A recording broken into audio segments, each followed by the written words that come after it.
What ho, what ho? What's up, buddy? Oh, Ah, wait, are just, we live? I think so. I Uh, see the all live right. counter going. I see end broadcast button. So it See, looks I good to go. don't. There we go. Okay, I can see it now. What's up, man? How was your weekend?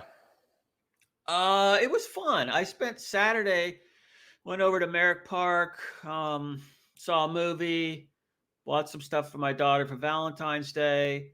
And then, I was gonna go see that science fiction movie with her. And then she's like, "Oh no, can we go see Marry Me instead?" With Oi, J Lo and Owen Wilson. So I went to oi, see it. It was it was oi. actually a fun movie, man. Take your wife, dude. Seriously? It's definitely fun, man, because it's the whole, he's just kind of the school teacher dude who's not on Twitter and has a flip phone and all that shit. And she's like, the millionaire singer, pop star, diva with handlers and social media and everything's like, selfies and sponsorships. And so the whole dynamic in it is pretty funny. But I just don't want to spoil anything. But look, if you need to, if you want to take your daughter or your wife to a rom com, it's actually pretty enjoyable. I Okay. had fun at it. So Oh, good. not usually my style of movie, but there was some funny stuff in there. Oh, good. Maybe because I feel like I'm the one with the flip phone and the lack of a social media presence. So. But no, I don't have a flip phone. I'm still carting around my soon-to-be obsolete 3G phone. The All S8. right. So to the point where Dude, you have a 3G phone? Seriously? well, I thought you guess upgraded. AT&T's been texting me. They sent me a free phone. Supposedly that's 5G. I mean, I was gonna buy an S21. I just didn't get around to it, and so I'm like, God, they're just mailing phones out, $300 phones for free. I'll at least sell that one and buy, or I'll trade it in for the S21 or something. But you know me, I don't. Dude, you're so give a far shit about behind that. there. AT&T is forcing the upgrade on you because they don't want to fucking deal with your 3G shit. By giving me a phone. Yeah, that's the funniest part in the world. Fucking brutal, man. And I don't even do their phones. I buy unlocked phone. I buy somewhere else, Samsung website or somewhere else, and then I just use it on my plan. And they're still giving me a phone. 3G, Android, and Windows. I can't think of three worse technology traits in a human being. It's industrial grade, man. I'm not into all the frou-frou style. I know you're a big fashion maven, so I get the whole Apple thing. You know me in fashion. That's why you don't buy any clothes, because you're buying all the Apple gear. That's it. That's it. But anyhow, fun weekend. Yesterday, it kind of rained, I think, most of the day. But Super Bowl was good. I thought it was pretty exciting. The playoffs this year were awesome. And wasn't every single game like overtime or last second drive? So yeah. Good football season all around. So, felt bad for the Bengals, but I didn't have a preference in that game at all. I just kind of, was rooting for the game itself. I was kind of in the same boat, but I came down to like Stafford, and he had to do 12 years in Detroit. I think they won like 6 games in 12 years or something like that. I mean, it's pretty lame. And he gets to go to LA and has a shot at winning a Super Bowl after putting in his dues. So I was kind of rooting for him. Right. But then how can you not like Joe Burrow? And then I kind of sat back and I go, well, Burrow's only a sophomore. He's got plenty more times to come back.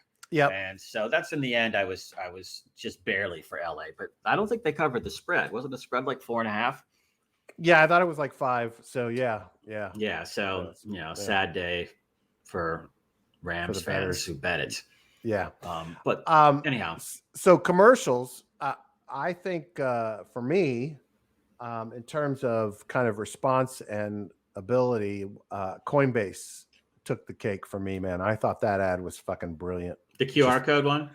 The Pong QR code with the little glitch at the end. I just thought that was brilliant. They got about 20 million visitors in a few seconds, took down the website. My partner Keith did make the joke that it's about like their ability to handle volatility, their ability to handle the website traffic. So, but I thought that was a brilliant ad. The other ad I loved, which I thought was the most on brand, the most attention getting, the most,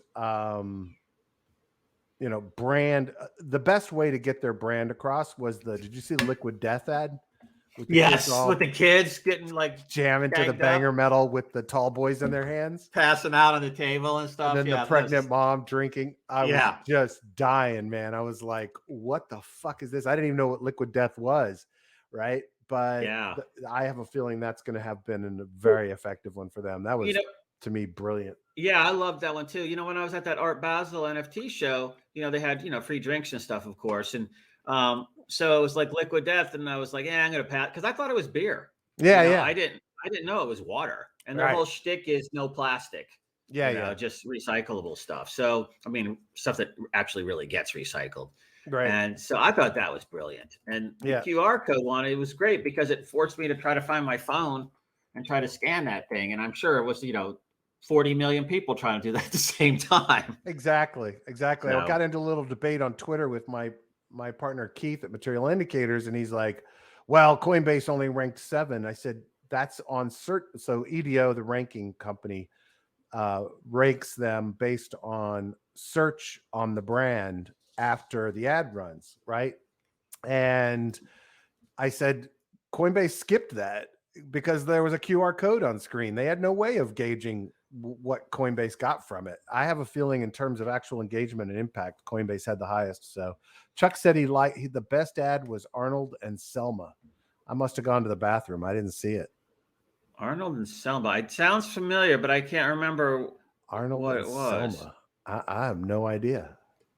No clue. I'll have to look for that one.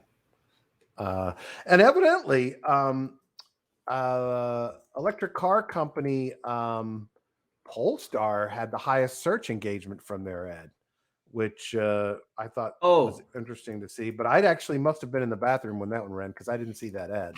You remind me of another ad that I liked. I liked the electric truck, with the Sopranos ad that had AJ and Meadow in it. Oh, yeah. That was good. That was pretty good. Yeah, that was clever. That was pretty good. And because the whole side, they had some of the scenes from the, the I guess entry into the show, but then they changed a little bit of it too. So you got like Satriales and all those locations, but you got a few other things in there that weren't there in 1999 or whatever. Yeah. So I thought that was pretty cool. It was, definitely felt like you were there. Yeah. That was good. That's always the fun part. It reminded me a little bit, because there was a couple other crypto ones in there too. I just can't remember what they were. But it almost reminded me like not 1999, but maybe 1998 when you started seeing trickling of .com ads. And then in 99, there was like the whole thing was all .com ads. Yeah. And now, I remember because I remember the first ad I ever saw. I mean, when I knew .com was going to make it was I was watching a football game and automobile oil company, cans of oil, put their URL in the ad. And that was the first time I saw it. It was probably one of the first times it happened. And I was like, holy shit, we are going to make it. Now, if corporations are actually putting URLs in there, it seems crazy now. But at the time, nobody put their URLs in. Most people didn't even have a fucking website. So, it was crazy. Let's see, Joe. I don't have any big controversy news. Don't know anything. I haven't heard any more on Wonderland. Harry Yee has been pretty quiet, although there has been some discussions about Harry trying to get into the Wonderland money management job. And I was like, oh God, please don't have him. I don't need Harry in 2 parts of my life. Thank you very much. Looting the till, baby. Looting the till. Please, God, no, I don't need Harry. I don't want Harry fucking that up for us. So anyway, but no big controversies this week. Nothing major happening over the weekend. I didn't catch anything. Price has been kind of running sideways. Some ups and downs, a couple of grand here and there, but nothing making anybody run for the hills. We got potential war happening in 2 days. I don't know if that's actually going to happen or not, but People are claiming that U.S. intelligence is claiming that Russia is going to invade on the 16th. I'm worried because I have people in the space that are from Ukraine that that I know. But otherwise, a lot of people are saying that Russia's just bluffing. Who knows? I don't know. Well, it's tough now because he's put himself between a rock and a hard Putin, rock and a hard place. If he backs A down rock and a now, hard Putin. yeah, exactly. Sounds like a Depends commercial, but he can't back down now because then he loses all. He looks weak. And one thing in Russian culture is, for better or worse, they like their strong men. Yeah, tough leader types, and lots of dissent in the officer corps. And I was talking to somebody else about this somewhere today, and they haven't rolled out a mechanized infantry, supported infantry and air cover assault ever that I know of since World War II. Yeah. So maybe some of the Chinese battles that they used to fight up there in Mongolia, pretty much yearly, but tanks are sitting ducks nowadays. Those Turkish drones can take out tanks. And we've given them a lot of, and we've given them some javelins. Too. Yeah, anti-tank missiles. So to me, I think, I think this is the end game for Putin myself. Because now I just read an article saying that his popularity ratings are dropping. The oligarchy's getting pissed off. They're worried about their money and the U.S. targeting their bank accounts. So, that's the effective thing. But well, let's just go ahead. No, I was going to say, and the final thing is just that, what this retired general corps there is saying is that, these are hardcore right-wing nationalist guys. These are patriots, Russian patriots. So they're like, look, NATO was doing nothing. And now they're surrounding us. They're putting a naval base in Romania in the Black Sea. They're putting an Air Force base in Lithuania. They're putting Air Force bases in Poland now. So now it's like everything's 5 minutes away from hitting Moscow. So he's done exactly the opposite of what he wanted. And he could roll on Ukraine, but then he's going to have a massive insurgency there to fight. When the Russian conscript army does not want to fight that battle. When you start dropping tanks, those are just metal coffins, basically, with without proper defenses. So I think it's a dumb move for him. I think, my thing is figure out a way to get over this and, cut a deal and settle in and transition to new leadership. I never really I kind of liked Medvedev myself. I know he's Putin's guy and all of that, but at least he was the institutional guy. It wasn't just all about him. And I think when you get these autocrats like, like Xi and Putin, it really is all about them. Yeah. And so that's not the Russian people. The Russian people deserve better than that. Yeah. And, and I agree. I saw some polling data. 75% of them are not supportive of this, that have they have a good feeling or a good favorable feeling about Ukraine. Right. So I think it's a big mistake. I hope it doesn't happen. But I don't think it's going to expand as much as people think if it does happen. Well, let's hope not. Now, let's talk a second about the poor guy who's a comedian who decides to run for president of his country. Poor dude, Zelensky. Yeah. Now he's in the middle of a fucking battle with a superpower. That's got to be some pressure. Yeah, look, Ukraine is. It is what it is. It's known as a pretty corrupt place too, financially. I was doing a little bit of stuff with who was that gal that was president for a little while, or prime Timoshenko, like 10 years ago, 12 years ago, and it was before the last it was like the original Velvet Revolution there. And what she was doing? She would just choke off that pipeline from Russia to Europe and shake down the Russians for money. And she wouldn't let the gas through unless she got paid. Well, that wasn't going to the Ukrainian treasury. Of course not. It was going to her. So that's why the Russians started diversifying and talking about Nord Stream 2 and all of those other pipelines, was to get away from that. So, because they're sort of in the thing where they want to get it all to Europe. But at that point, there was only the one pipeline going through Ukraine. So, Russian moves make sense. They're practical moves to supply Europe with gas, get money for their, leading ruling class. But it just doesn't hold up long term. Yeah. So. Yeah. Well, look, at the end of the day, if the war starts, I think the real question becomes what happens to the markets, right? Like, are the markets already kind of pricing this in mentally because everybody's expecting it to happen? And if Russia invades, and oil prices are close to $100 a barrel now. So what's that impact? What happens from a supply chain perspective? You got this mess going on in Canada. So I don't know. It's going to be interesting to see what happens. I really hope that Putin finds a way out. Today, Ukraine asked for another meeting. So I'm hoping I think they realize what you said, right? You can't back down if you're Putin at this point. So now he's not said he's invading. So he's not having to back down from that. But I'm hoping Ukraine is kind of realizing the position he's in and is trying to give him a way out and, to save face, because that would probably be the smartest thing for them to do. Yeah. And also, backing down means moving your troops back from the border. Right. So the media is going to cover that like crazy. Oh, so yeah. He's not going to be able to quietly do it. I mean, he's in a hard spot and, to save face. So I think you have to, depending on what your objective is, you have to figure out a way to give him an off ramp to save face. But who wants to do that nowadays? No. After the 2016 election, after Crimea, after all the other shit in Kaliningrad, Transnistria, Syria, I think most of the people just want to see him go down myself.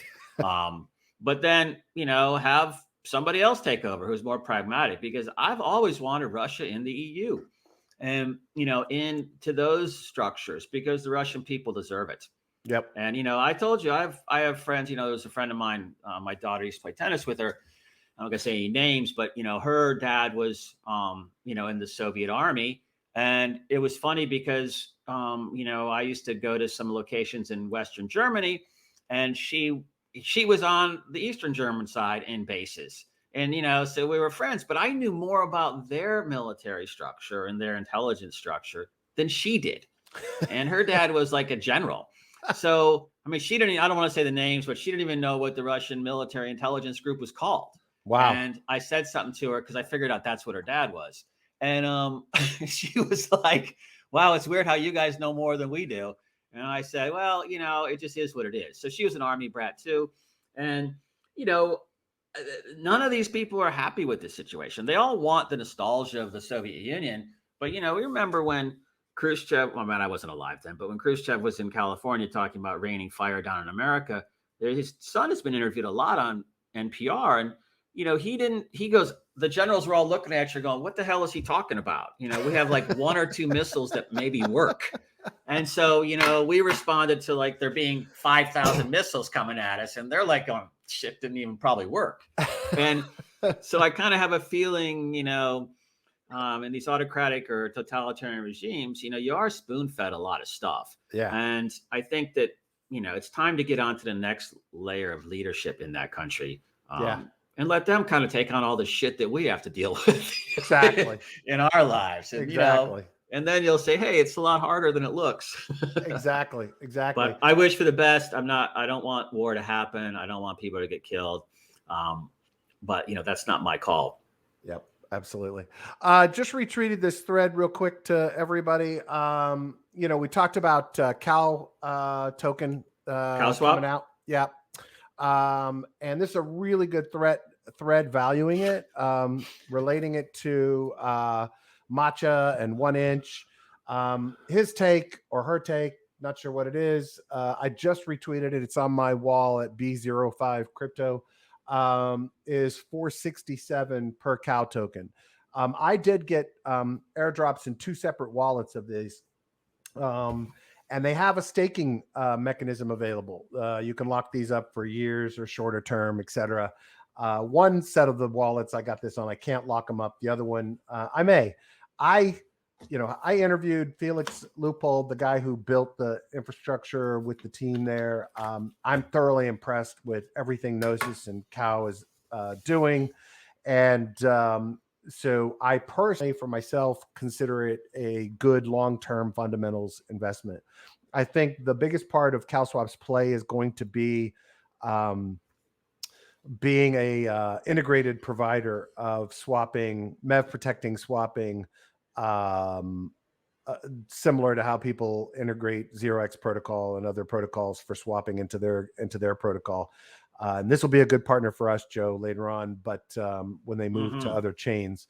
But like I said, I really, really like this protocol. I like what they're doing. I think they're rock solid, and I'm not dumping my airdrop. Yeah, that's a good move. Yeah, because there's lots of this next wave of dexes is is where everybody's going to go. Yep. Just no doubt about it in my mind. Yeah, I agree. I don't think this. I haven't even read this yet. I don't even know why I loaded it up. Stark Swap. Excited to announce the emergence of Stark Swap from stealth mode. Our mission: build the next generation of DeFi-powered public ZK rollup technology. Our first DeFi product is an AM built on StarkNet. Okay, StarkNet AMM. That's got to be fast. Yeah. All right. Well, I didn't even look at that, so probably shouldn't try to talk about it. What else you got, Joe? Oh, I got a lot. You got a lot of shit. Yeah, hold on. Let me just switch this to get my share up. There it is. I'm so used now. I'm kind of used to melon head after one day, and I'm trying to find shit on this. Seriously? No, not really. Oh shit, that's not gonna do good. What's you guys see that? There? You see that flicker? Yeah. I don't know what it is. Maybe it's. Let me try something. Oh, there it stopped. Okay. Well, this was. Well, again, I always talk about BlackRock, and so this is a good article in Forbes about crypto bracing for the $10 trillion earthquake. And it talks about has some good information in here about I guess crypto markets added 300 billion in market cap since the January lows. Something I thought was really good here. That was down here talking about hands on outright crypto, BlackRock, Larry Fink. Oh, a lot of something they were saying. Maybe I'm mixing the articles up here, but there was something about. No, here it comes. Talking about different things that, just to recap, July last year, B of A approved trading of Bitcoin futures for some clients after Goldman Sachs relaunched its cryptocurrency trading desk after a 3-year hiatus. Despite Jamie Dimon remaining skeptical of Bitcoin and crypto, JP Morgan last year gave its wealth management clients access to cryptocurrency funds. And so it talks about how, Wall Street acceptance of crypto was really bolstered by the launch of the first U.S. Bitcoin futures ETF in October of 2021, which we talked a lot about on the show. Right. And the corporate adoption is steadily increasing. It re-adds the KPMG thing I talked about a couple of weeks ago. And then, of course, Tesla's $2 billion BTC position. Thought that was pretty interesting article in Forbes. I also like this one. Intel's coming out with a blockchain chip that's supposed to for mining and different blockchain applications. I think it said that the Dorsey's doing something with one of his plays for a chip that does payment processing, but they're much more energy efficient chips. So I think you're seeing the market adjust to all the criticism about green the if Bitcoin is green or if crypto's green, mining, carbon, and all that stuff. This is showing how people are starting to kind of turn that around with specialized chips. So I think that, look, NVIDIA, groups like that are dominating the mining space right now with their graphics cards or their different miners or whatever they're using nowadays. Well, here it is. NVIDIA manufactures a separate chip to specifically mine Ethereum. That's interesting. But just shows the market adapts. So good article on Bitcoinist. And then real quick on that article, two things. I think I always like to throw this in when the environmental impact of mining is brought up. The biggest problems in the world get solved by people having a profit motive. Yeah. And miners are probably doing as much to advance alternative energy sources and abilities than almost any other sector in the economy, because it's in their best interest. So I just want to remind people of that. I'm glad to see innovation making it less electrical consuming and ways to make it better and work better and function better. But I also, the pain of having to pay the electric bill is actually a driver to creating alternative neutral energy sources. So I think it's important. The other thing on the previous part of that article that you were listening to a minute ago, every time I hear something like Bank of America has decided to give their customers the ability to trade X, I just fucking die a little bit inside, because it's just the fact that we're in this position in this world, I get it. They have liabilities. That's why it is the way it is, blah, blah, blah.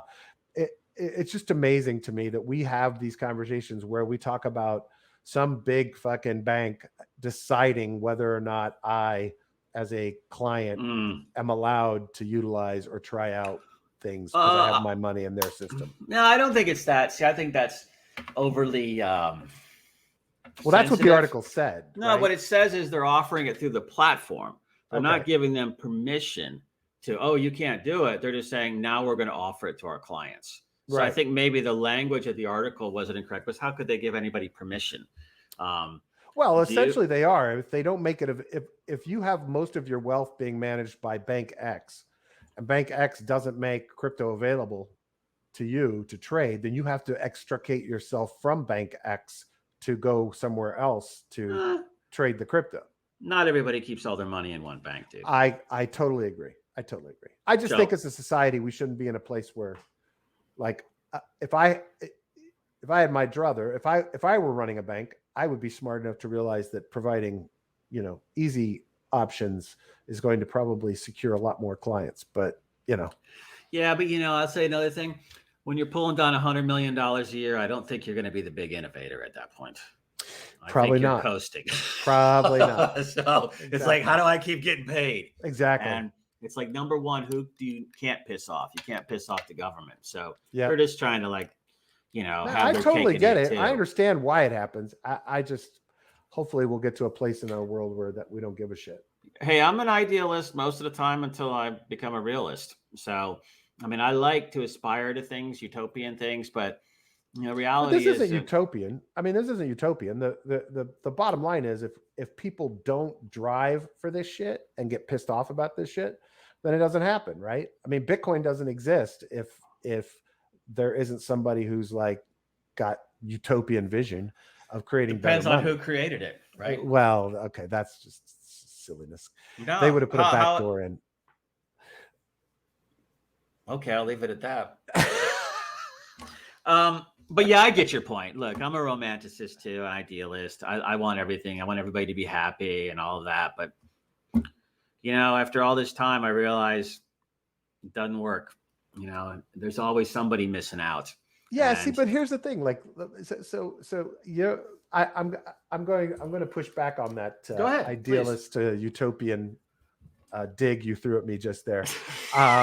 I don't want it a dig, dude. Because here's the bottom line. The landscape for money has already changed dramatically, not just for crypto, right? Like we had people doing innovative things in banking already in the last 15, 20 years, right? We have Simple, we have banks that focused on startups, we have banks that now take crypto, we have banks that are, right? Those things change over time. It's a much longer change when it's not like shoved down their throats, right? But what's happening now is the banks will start to feel like they're missing out. And I think that the profit motive drives more innovation and drives us more to a utopian place, right? Because ultimately there are human beings behind that bank that are making shitloads of money and they want to make sure they keep doing it. And if enough people and enough opportunities are here, they're going to have to adjust, or we'll just get rid of them. No, I know you don't see. I know you like to swing axes at the windmills, but look, the protest is to pull your money out of the bank and go to the bank where they let you do what you want to do. That's the American way. Of course. So rather than dictating what everybody does, let user behavior dictate what change occurs. Totally agree. So that's my feeling. And so we talked about that. That guy I introduced you to, it was the bond trader. I don't want to say his name, but the bond trader for BlackRock. Yeah. And, he had $1 trillion portfolio of, pension funds, fixed income. This guy was just eking out, like trying to get 10 bips on it, 0.1 of 1% return. Right. Because the number one thing they can't do is lose any money. Right. We lose money all the time. Yeah. And so, but then we hopefully make it back, but they can't do it. And so, I think that it's just, and I also think of them as big super tankers, not little Donzi speedboats. Of course. We're like the Donzis. We can pivot on a dime and be gone. these guys, they have to start turning 25 miles before the turn comes. Yeah. So you're not going to get big innovation at those. Those are ones where the colossal fuck up is 10 trillion turning into zero. And, that's the risk that the capital markets want to avoid. But look, the innovation's always happening everywhere else. People are going to clean these guys' lunch until they buy them. Whether it's, all the ones we talk about, Cash App, every PayPal, everything that crypto, blah, blah, blah, it's coming for them. Yeah. And they'll have to adapt, or they'll just, only have institutional money. Yeah. Sort of my read. I think everybody's motivated, and people who go into work for a bank, that's a specific mindset person. That's not a risk taker person. I'm not talking about investment banks. I'm talking about bank. Yeah, and, just like your accountant, do you want your accountant who's swinging the fences with your money, or do you want your accountant who you're like 4%? That's all I got. Like, yeah, but you didn't lose any money. That's the guy you want. And then you take your other slush fund, discretionary fund, and you go for your high risk stuff. Yeah. But, so I don't really any change with these guys. I'm happy to see it, because it means more users and more moneyed up users. Yeah. Which, again, my feeling, and to all of the people that are the crypto rebels and blah, blah, blah, is that these guys are your exit liquidity. Just because they take over Bitcoin or something doesn't mean there's not something better coming down the road that you're going to be part of. And then you're going to make a bunch of money there. And then you take your money that you make and you set up a fund and you go invest in deals and you make companies that you want to see. That's the way to do it. There's such an opportunity here to make money all across the board and change the world the way you want it to be. My 2 cents. It's good. So, but again, I think we're saying kind of the same thing, just from a slightly different perspective. Yeah. Again, this was all about DeFi revival. That was a good piece. Yeah. Retail institution flows trickling in. So it had a lot of interesting stuff in here on DeFi assets, updated TVL, just lots of good alpha data in here. Talked about like the biggest drawdowns on TVL over the past 30 days were in Curve and Convex, and primarily relates to the collateral damage of Olympus DAO and Wonderland imploding. Yeah. So that was where most of those goose eggs in their TVL came from. And then, but it just talks about it's all coming back in, and it talks about DEX activity remains elevated, different platforms, which is good. And then I don't think they're talking about sexes in this one, but DAUs, which I don't really, what the hell is this? I didn't really get a find what this was, but just talks about what's going on in space. Another good article, Cointelegraph. And then, BlockFi's got another $100 million fine for crypto interest accounts. I was like, what the heck is that about? So I know they've gotten in trouble before, but I think they're trying to get some kind of yield going, which again, back to the bond guy I was talking, with all that money he's managing, if you could just do like 1% of your portfolio and get 10%, like say your risky part, and use that to offset all your 10 bip return chunks of your portfolio, you probably push that up to 20 to 30 bips right there. And your clients are going to be happy because they were in risk-free, but they got juiced with a little bit of crypto alpha. It's sort of my feel. This was, this is the same old argument. Listen, I also want to say, I think the BlockFi thing is indicative of what happens to people who are doxxed and centralized in crypto, right? Yeah. Because that $100 million fine for an incredibly simple and boring lending yield product is just pitiful, right? And look, I had a Twitter back and forth with Two-Bit Idiot Ryan Selkis, who's doing a lot of great work on the political front in DC on behalf of DeFi and crypto. Masari's founder. He said that he was talking about the fact that the SEC and all the regulators all claim they want to work with people, but they're full of shit, right? Because BlockFi, Coinbase, and others have all gone to the SEC, and in every single case, the SEC has said, fuck off, you, or fined them when they went ahead with a product. So it's a load of shit that they want you to come to the table, right? they don't want to collaborate. They just want to know what you're about to do so they can slap you down or fine you later. Gotcha. And that's exactly what they did to BlockFi. Yeah. So I tweeted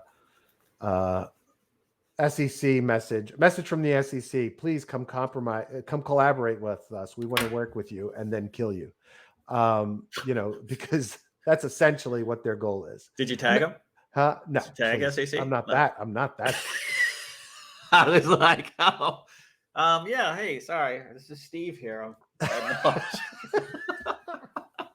But look, the bottom line is that they don't want to work through this. There was a proposal by what's her name? The woman that's on the SEC.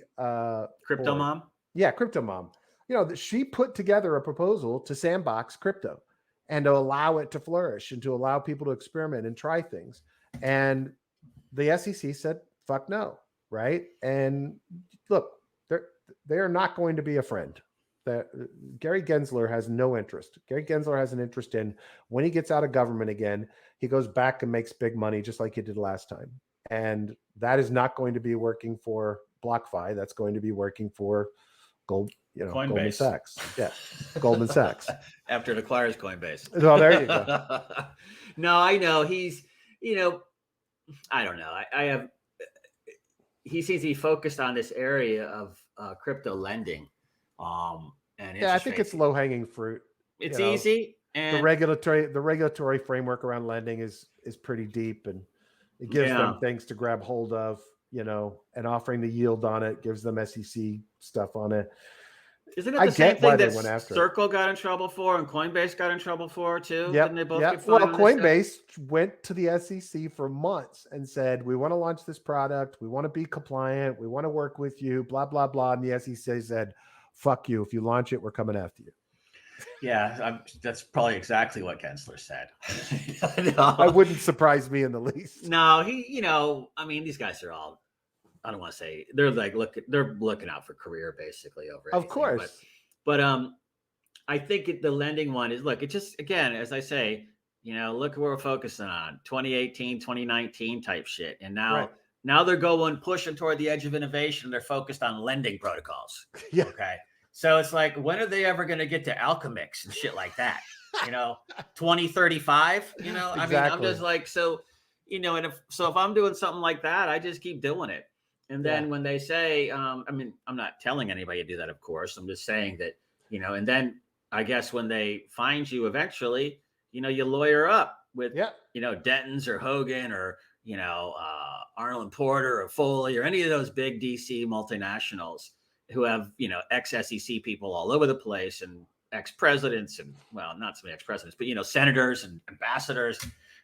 Cough up your money and you're good to go. Yeah, just make sure you have that legal slush fund set up. Yeah, always have your lawyer money ready. That's for and your fine money.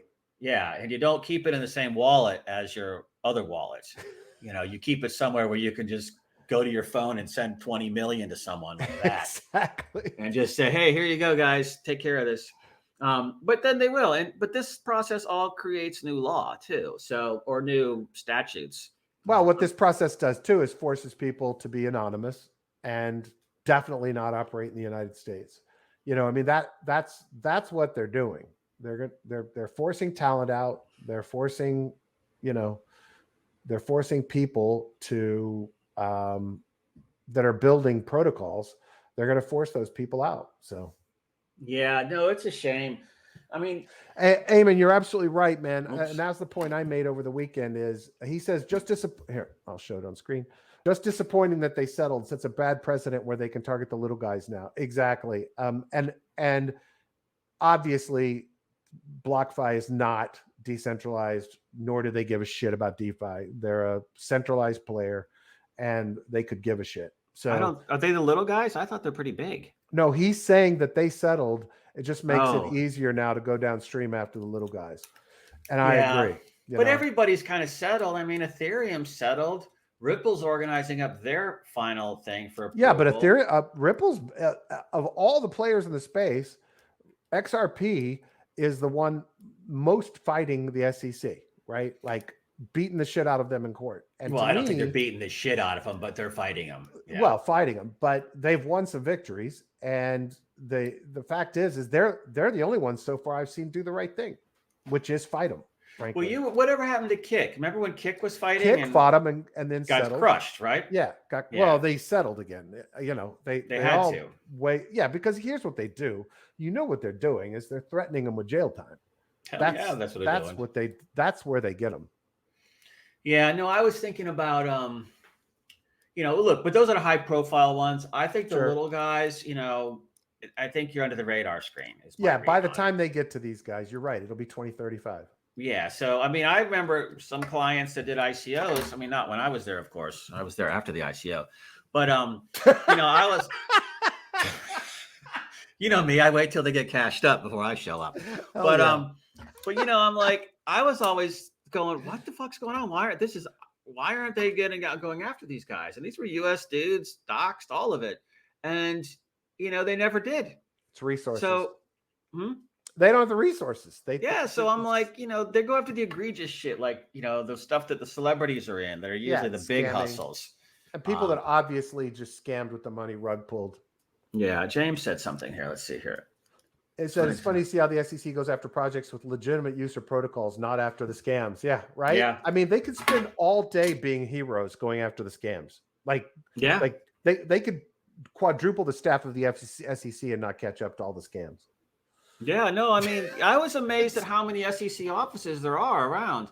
I mean, a couple of years ago, I was at a school here for a tour with my daughter, and I'm just chatting with this lady, and she's like, what do you do? And I was like, oh yeah, a little bit of crypto. And she's like, oh really? We're trying to figure out what's going on in that space. I'm like, what company do you work for? She's like, oh, the SEC. And I'm like, oh, hey, Bob Stevens, nice to meet you. But I was like, they're everywhere. So yeah. You know what's interesting? I read an article the other day that said that where was Gensler at the CFTC before? I think during Obama administration, he was at the CFTC. Yeah. Well, evidently his mode of operation, whatever regulatory agency he ran, and I think it was that, his mode of operation was he came in with a hatchet all of the longtime senior managers and fired everybody. Just pushed them all the fuck out and then put a bunch of lackeys in to do whatever he said to control the whole agency. And evidently he's trying to do the same thing in the SEC. And I get it. He wants to control and centralize his power. But the other side of that is when you start shredding the experienced guys, you're putting yourself in a really weak position when people decide to start suing you. So it's interesting. Well, there's a big problem in the government because they have all these people that have worked there 30 years or whatever, and they're all retired, but there's no way to, in that situation, like when you fire all the senior people and the newbies come in, how willing do you think those senior people are to transfer over the intellectual capital they've created over 30 years? They're not going to. They're walking. They're like, fuck that. I got my check. I'm out later. They're taking it to JP Morgan. Exactly. To go make $3 million a year. So and then or to the law firms, and then they'll come after the SEC, right? Because they know all the inside shit, and they'll know they'll be up against a bunch of fucking new guys that don't know how anything works. Yeah, it's kind of like, I don't want to say names here, but our friends that are the ex-SEC guys that are lawyers, they have very collegial relationships with them, and they'll tell you if they think what you're doing is going to work or not, or if it's going to get you in trouble. Yeah. And then they'll even float trials without naming anything to them. Hey, if somebody, good guy's doing this, would, and they're like, no. And then he's like, well, I would steer away from that. So there are ways to kind of see where they are. But I think right now, you hit the nail on the head. You don't want to do stuff in the US doxed right now, particularly anything with lending protocols and stuff like that. Yeah. I guess some kind of token sales is probably inappropriate as well. But at the same time,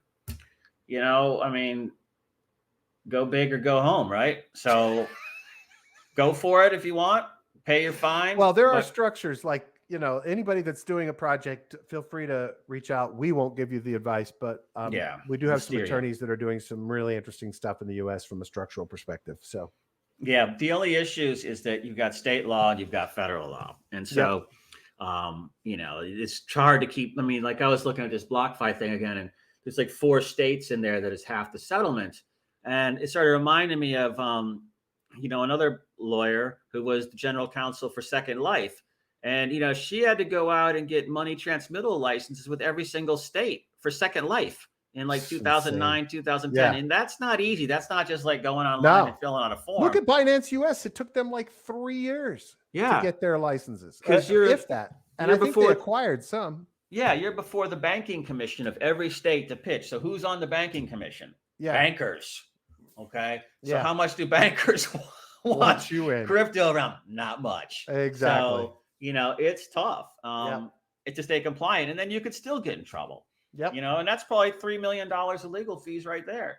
Yeah. So, absolutely. you know, I just feel like you either got to go for it or not go for it, and then, you know, pay the fine or do the time, whatever, man. Absolutely. What was that line what was that movie show, Beretta? Don't do the crime if you can't do the time. Remember that? Yeah. Yeah. So I'm not saying it's a crime, but I'm saying if you're going to take risk, then take risk. Don't half-ass it. Yep. Okay. I agree. So enough for BlockFi. Oh yeah. Okay. I saw that one. Enough taking on the SEC. I never take on the SEC. I'm you know, that's the goal is to not do that, right? But get innovative tech out. 3 play to earn games that don't need Ethereum. Actually, I didn't even check what these were, to be honest, but it has some good data. This is in Cointelegraph. I'm going to send you all the links, Brad. So if you want to put them all out there, people can come do this stuff themselves. Cool. Something about sex versus Dex on Crypto Potato. CryptoPunks NFT sold for 24 million. And my story of the day showing that people don't understand blockchain. Melania Trump and her NFT sale. Well, it turns out the wallet that bought her NFT for $180,000 was the same wallet that got the proceeds from the sale of it. So she bought it for herself. Yes. And Donald's not happy about the 5% that went to fucking OpenSea or whatever it is. Yeah. So, I mean, they don't even know that it's all open public information that you could see it. So, I mean, and this shit goes on everywhere. We know, like, Look Rare, what was it, like 85% wash trading? Yeah. OpenSea has got a monster problem right now with all of the counterfeiting and fake NFTs and just a total mess going on there. But the fact that these people don't even know that that you can find out just like that. So I thought this was just very humorous. And I'm sure, you know, Lindsay Lohan and all these other celebrities do the same thing, perhaps, you know, to elevate the price. Because, I mean, look, you have 10 NFTs, buy one for $1 million. What's the OpenSea price on the other 9? $1 million. Exactly. So, you know, it's not too hard to sort of rig the game in your favor. Yep. And then this was talking about, I'm hearing a lot of chatter about Cosmos lately. I have some friends that I haven't done shit there. I guess I'm going to have to check it out. But, you know, it's funny. Most, like this article here is talking about one on Cosmos, injective protocol that's, you know, I guess up 100% or something. But, you know, it's funny. They're calling it a layer 2 sidechain infrastructure, where I tend to think of it as layer 0, you know, and a lot of people think of it as layer 0, but the article is calling it layer 2. But the entire Cosmos model is kind of like a bridge between chains. Is that that's sort their of model? You know, it's almost like I look at it as like maybe like a Cosmos here, and then all the chains stacked up above it, not layered above, but decentralized, like array above it, and it goes to each one, kind of like the analog, this thing we're talking about with RSS. You know, where there's like, say, Cosmos would be like in this example or analog, you know, the centralized part. I'm not saying it is. I'm just saying that that's the hub, and then everything else somehow integrates to it directly, and then there's applications on top of it that then go multi-chain too. I got to take a deeper look. But I think you got to set up a Klepper wallet or something like that. There's a specific wallet you have to set up. Yeah, it's not going to be MetaMask compatible. Yeah, that's where I always end 134 billion under management, 262 apps. Yeah, I mean. And people are raving about this. I mean, they're like the only ones making any money, or big money right now. So what dApps are they? What farms and shit are they making the money on? Hold on, let me open up something real quick. Grants to build a chain in minutes. Can I build a chain right now while we're talking? Sure, go for it. While I'm looking for Here, I'm gonna see what happens if I try to. I guarantee you I can't, but this will be fun. Okay. Go for it. Just do it, man. I'm gonna You're share smart my enough. screen. Let me close this. Okay. Okay, so I went from the Cosmos homepage, and I'm gonna launch a chain. Okay, okay, let me go back and show everybody where I was. Oh, here we go. So look at this. Okay, it says build a chain in minutes. Okay, I'll start the timer. Do I have to write code? I don't know. Probably not. I'm going to start the Introducing timer. Starport. Many amazing projects are building with Starpoint, all in one solution. Try it now. Complete, robust, yet simple to use platform with flexible features for creating blockchains. Holy fuck. Okay. Oh, I got to run a terminal command. Okay, now we're going to move over to terminal. This is going to be good. This will be good because I won't know what the fuck I'm doing. I barely can. Now, in the old days, don't worry, dude. You're only 15 seconds in. DOS, the old days of DOS, I could run it, but I have no idea what I'm installing on my machine right now. So this will be good. Oh, I should share this window, huh? Yeah, you should. No, I see it. It's sharing. No, share the terminal that I'm running. Oh, okay. Following their instructions. Share. So I'm hearing about Juno, Raw, bunch of airdrops. Juno is like a DEX? Can buy Osmosis is there too. You can buy Juno on Osmosis. I'm not really sure what Juno is it won't yet. let me share terminal on fucking StreamYard. It only allows me to share browser windows. The fuck? I don't know, man. It's better than Melonhead. Well, this isn't going to work because my screen is way too big to share the entire screen. Oh, here we go. There it is. Okay. All right. Okay, so I ran the bash command. It says it was installed. Chuck's probably dying laughing right now. That installs the Starport binary on my local machine. Great. Now what? Now you hit a key and it sucks all the crypto out of your wallet. Did I launch a chain? I don't know if I launched a chain. I don't think I did. You can run Starport in a web-based Gitpod IDE, or you can install Starport on your computer. Be sure you have met the prerequisites. Mac OS.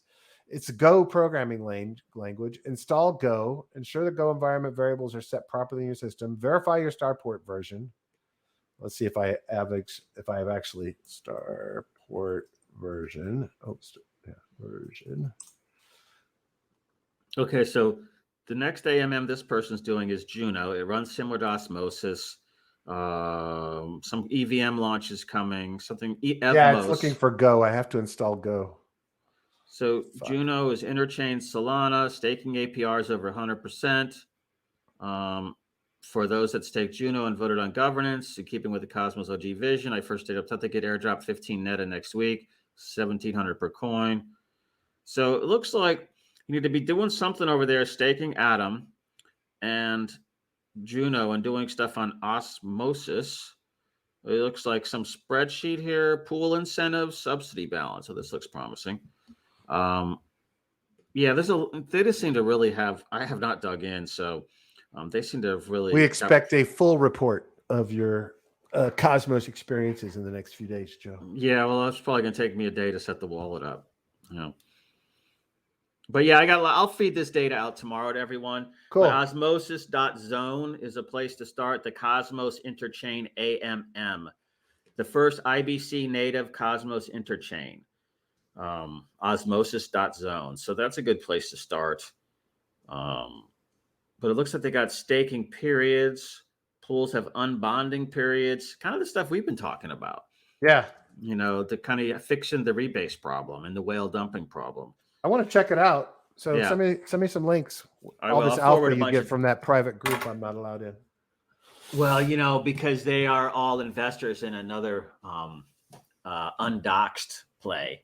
So you might get outed. I don't give a shit. Okay. All right. I'll let you in. They kind of bitch about you guys a little bit sometimes. So bring your thick skin. That's fine. But I'm not actually actively managing that project. I'm just an advisor. I know. We're all advisors, man. The guy fucking pings me. I don't manage anything but my daughter. That's it. And then there was one other thing, another good article about Web3 protocols on CoinDesk. Just Google, everyone, which Web3 protocols are most likely to succeed. A VC suggests a common thread. And there was one thing I thought was interesting, a new term, that I hadn't thought about, and he's calling it unforkable utility, which I look at as being, differentiators. How are you differentiated from the competition? And so he talks a little bit about 6 types of unforkable. Shit, why don't I just share my screen real quick? Yeah. 6 types of unforkable utility: protocol collateral liquidity, the capital; protocol liquidity, the content; critical mass of network participants, the app layer; scaled value plus critical mass of network participants; security; asset acceptance; and asset liquidity. And so then he goes through a couple of these. He talks about the different aspects in here, which it's gonna take me too long to say all of this shit, but got good descriptions of exactly what he's talking about. And then I think he goes in. Well, no, he stops there. But those are the 6 types of unforkable utilities. So what he's really saying is, how are they differentiating from everything else? What is special about these guys that nobody can copy? So, fast. So it's like IP, it's like anything that's a barrier to entry, Right. and that enhances consumer acceptance or usage. So this is on CoinDesk again. I missed Chuck's meme reference. All your bases belong to us, when I was doing the Starport thing. That's funny. Funny guy. Funny guy, that Chuck. But that's a good one. And we talked about this. We talked about this, and then injective, which I think we said was that on Cosmos? Yeah, you said that's what started the Cosmos combo. Yeah. Yeah. So, anybody in Discord, actually I was in Discord and there was nothing in there going on. So I'm in there waiting for everybody to show up. I had a couple of good discussions with people, some good tips, but they're waiting for us to show up with something because we haven't launched. I did. Trust me, the wait is going to be worth it. It'll be worth it, ladies. You are going to be mind blown when you see this shit. You guys are going to be excited, and you'll be the first to know. Yeah, you guys will be everybody in Discord will be the first ones in. Yeah. Whatever we're going to call it, whitelist or something, but basically just showing up there and doing stuff and contributing. You're going to be the first ones in. So there's, institutional guys showing up, but, you guys are in before them. So, get your ass in there, back there, and come say hi to me. But of course, then I'll disappear for 2 weeks after that. There you go. But anyhow, that's about all I got today. Yeah, me too, man. I'm good. Right. Everybody, thanks for watching. We love you guys. We appreciate it. Please rate, review, subscribe, let people know about us. You can do that on Apple Podcasts. You can do that on YouTube. If you go to missiondefi.com, all the links are there for the podcast apps. The links are at the top for Telegram, Discord, etc. Twitter. Would appreciate it. And if you have ideas for a show, please let us know. Also, I don't know if anybody's aware, but on the missiondefi.com website, if you're listening to an episode, on the right-hand side of the screen, there is a way for you to send us a voicemail that we can then play on this show. So if you have comments or thoughts or ideas about something for DeFi Lunch or Mission DeFi interviews, please take a look. My interview with Emma Jane McKinnon-Lee is live on the feed. I encourage everyone to listen to that. I think she's going to be a leader in our space. I think she does really brilliant work. So I encourage everyone to take a look at that. I have a shit ton of new episodes coming out this week. But thank you to everybody for listening. And we love you. And have a great, happy Valentine's Day with your significant other. I hope everybody has a nice romantic evening. Thank you.